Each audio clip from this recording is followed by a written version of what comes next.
Done? Yes. Okay. Looks good? Yeah, so do I need to sign, eh? Yes. So you saved $95 with the plan today? Yeah, okay. Just say continue when you're ready.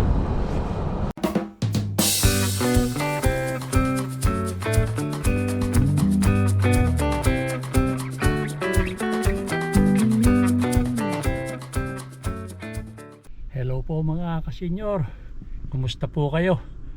Ngayon pong umaga ay magpapagawa ako ng windshield doon po sa aking pinagpapagawaan dahil tinamaan po ng bato nung nakaraang Sabado na nanggaling kami doon sa bahay ng kapatid ko na nakipag-birthday kami. So ngayon po ipagagawa ko dahil naghanap po ako kahapon, araw ng Linggo, wala pong bukas na, meron pong mga bukas pero iilan lang. Yung pong pinagpapagawaan ko dito sa South Center na meron akong account sarado. So ngayon pong umaga, araw ng Lunes, ngayon po sila bukas, kaya pupuntahan ko po at para maipagawa itong tinamaan sa aking windshield. Bato po yung tumama, kaya kailangan ipagawa ko ito para hindi na kumalat yung bitak nung salamin. At mamaya naman po maglilipat ako ng aking mga ipinunlang kamatis. So uunahin ko lang po muna itong aking gagawin ngayong umaga at mamaya pong pagdating ko yun naman pong gawain sa bahay ang gagawin ko.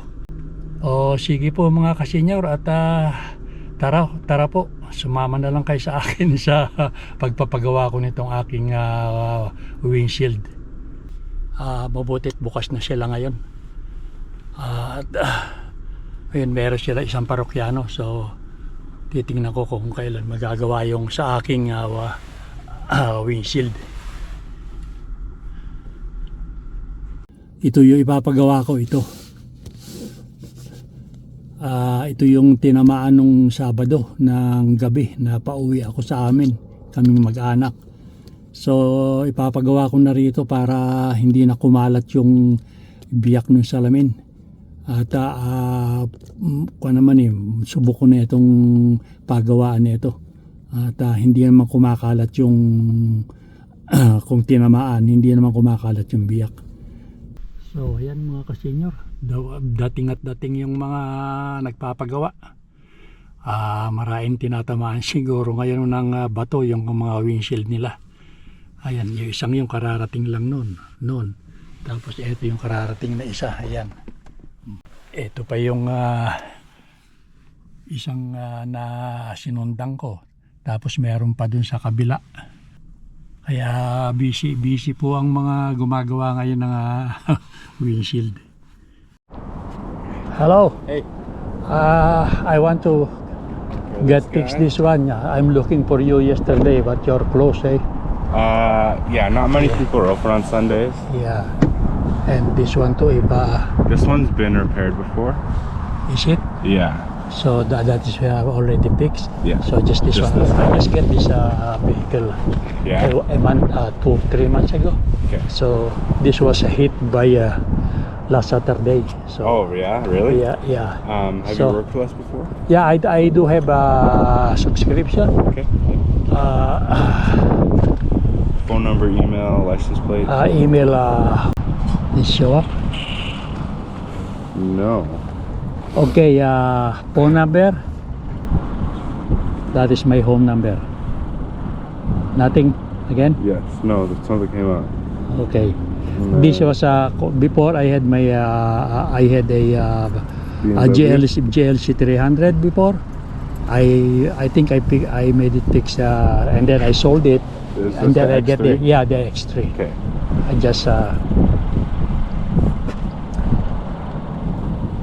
I think I got the basic one. Yes, you did.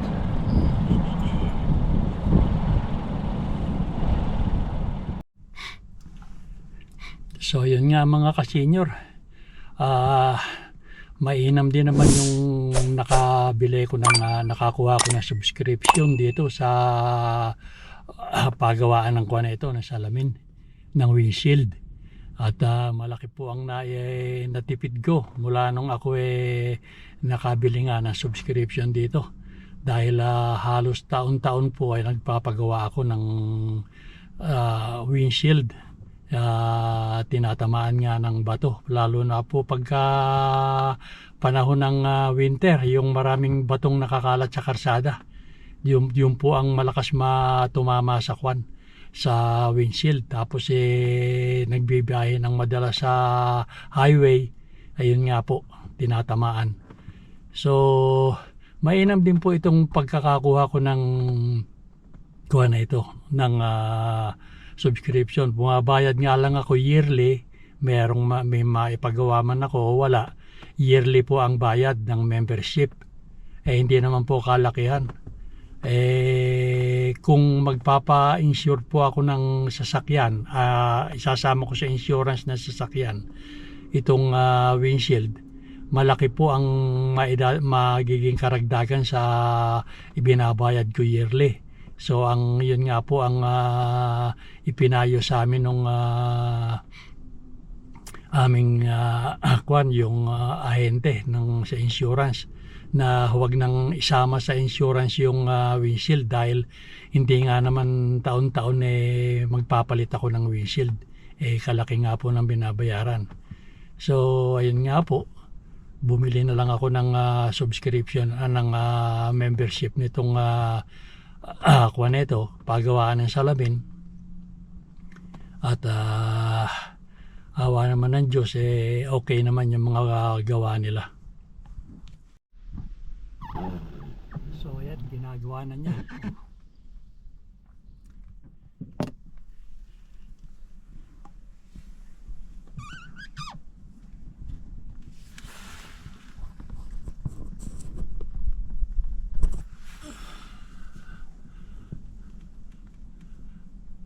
Mga kasinyo, kasi mahangin sa labas kaya maingay yung video pagka mahangin. So dito ako sa loob ng sasakyan at kinukunan ko na lang kung ibinibideo ko na lang yung ginagawa niya.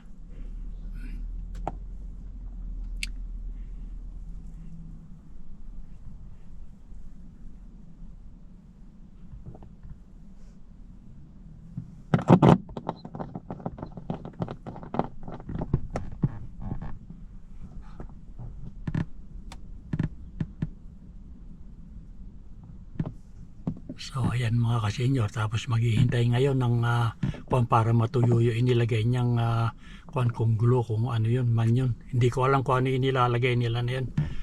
Okay. So ayan mga palagay ko, ititingnan niya kung anong kuha niya.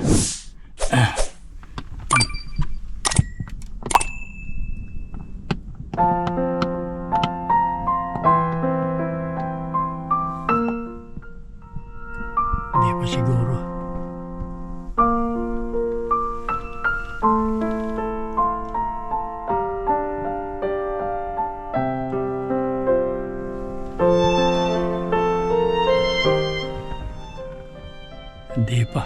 Hindi pa tuyo mga kasidyan.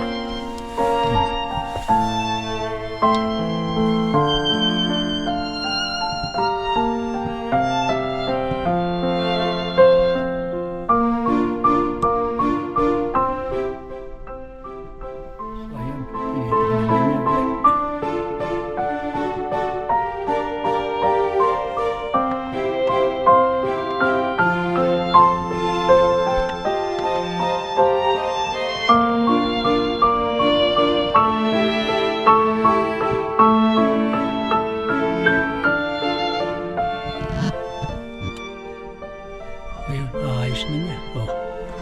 Kaya halos hindi niya na rin mapansin mga kasinyo.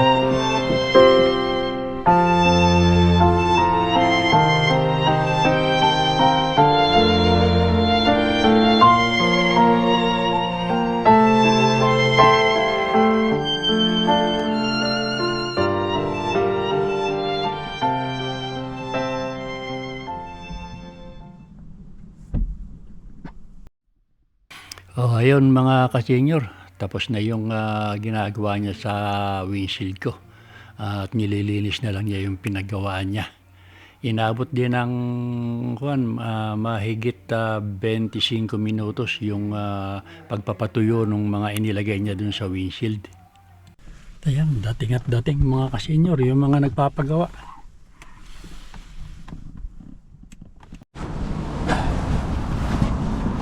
Done.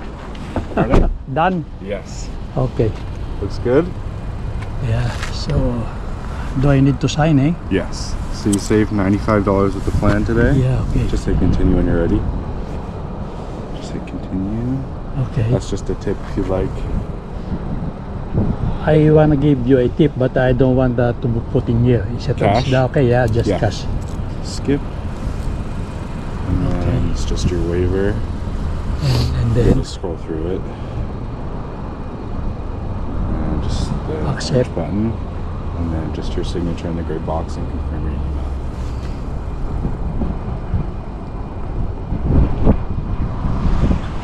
And this is the right email? yeah, Orlando Villaroman, ORB. Okay. Yeah. Thank you so much. Yeah, of course. Have a good one. Bye-bye. So ayan nga po mga kasenyor, at ako rating na sa amin at naipagawa ko na yung windshield na tinamaan ng bato nung nakaraan Sabado. So ipapakita ko po sa inyo yung mga itinanim namin ng pole, tinanim namin ni Mrs. na mga bulb, yung kanyang mga halaman. So ayan po, nilagyan ko po ng screen dahil nga sa kinukuha nito ng squirrel, kinukutkot ng squirrel itong mga bulb na ito. Ayan, marami na pong nakatubo. Ito pa yung isa, oh. Ayan. So mamaya pong pag-init ng kaunti, tatanggalin na namin yung screen na inilagay namin na yon. At sa ngayon po ay talagang medyo may kalamigan at mahangin pa. Masikat nga po ang araw pero malamig. O sige po mga kasenyor, at ako'y papasok muna. So mga kasenyor, ito yung ililipat kong mga kamatis na medyo malalaki na pero alanganin ang laki nila. So ayan mga kasenyor, ilabali mayroon palang maliliit na dahon na sumusupling. Ayan, dalawa dito, ayan, dalawa, tapos dito naman tatlo. So tapos ito, ginaya ko na itong pagtataniman. Dito ko ilalagay yung dalawang punla. Tapos tigi-tigisa sila dito. Yan. Ayan. Ito yung ginamit kong lupa mga kasenyor. Ayan. So ililipat ko sila. Titignan ko kung mabubuhay. Alam kong mga kung pa sila. Kung bagay murang-mura pa para ilipat. Pero wala na akong lalagyan na grow light, kaya ililipat ko na sila sa malaki-laking lalagyan. O sige mga kasenyor, at samahan na lang ninyo ako uli sa aking paglilipat ng mga ipinonla kong kamatis. Kuwan po ito, mga cherry tomatoes. So ayan, kukunan ko na mga kasenyor, lalagyan ko muna ng butas. Para yung paglalagay ko mamaya nung tanim, dire-diretso, tuloy-tuloy na. Ayan.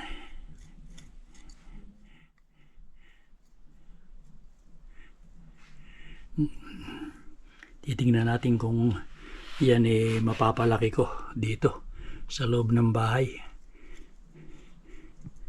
Ito pong kamatis na ito hindi tumataas ng mataas. Kaya ako sinubukang itanim dito sa loob ng bahay. So ayan po. So ito itatanim ko. Itong tatlo na ito. Tigi-tigisa sila.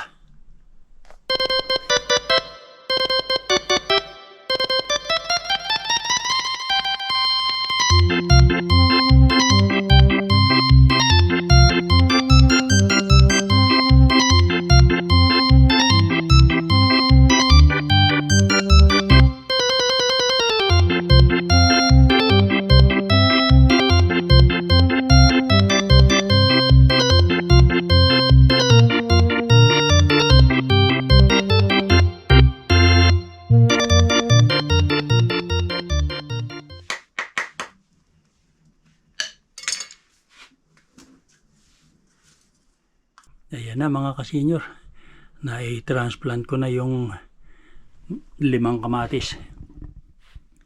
O ayan na, sana'y mabuhay sila. Ito yung 2. Pinagsama ko na sa isang malaking taniman. Ito naman, tigi-tigisa sila. Yan, maliliit lang.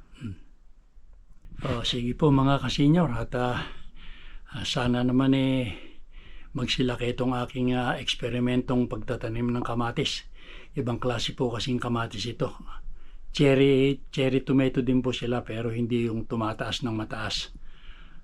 Makikita natin kung tama yung sinasabi dun sa kanyang lalagyan, dun sa kanyang sachet. Sige po mga kasenyor, at maraming salamat sa pagsama ninyo sa akin dito sa paglilipat ko ng mga ipinunla kong kamatis. Sige po.